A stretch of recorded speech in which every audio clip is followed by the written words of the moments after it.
Hibat ng pag-asa ang biyayang nagbibigay liwanag sa mga tahanan.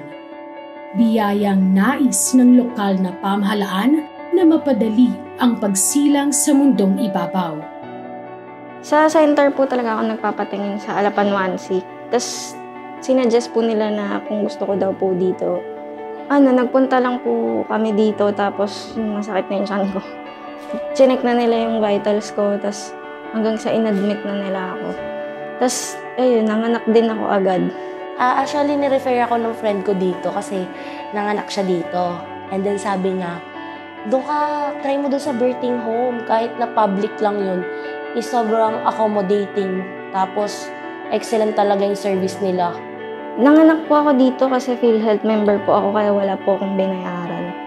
Sobrang malaking tulong po yung birthing home sa akin kasi nakales po kami ng gastos. Tapos sobrang maasikaso po sila. Tsaka talagang tinutukan nila yung case ko.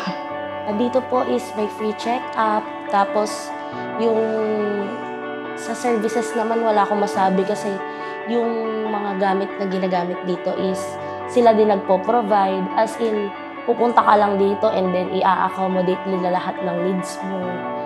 Yun po, yung quality ng service, wala kang masabi.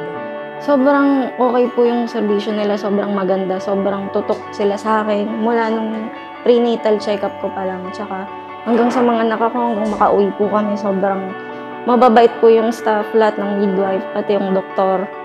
Kaya sobrang satisfied po kami sa... Tapos sobrang komportable rin po after ka manganak. Sobrang happy person ng mga tao dito, yung mga staff. As in, pagpasok mo, mag-good morning sila.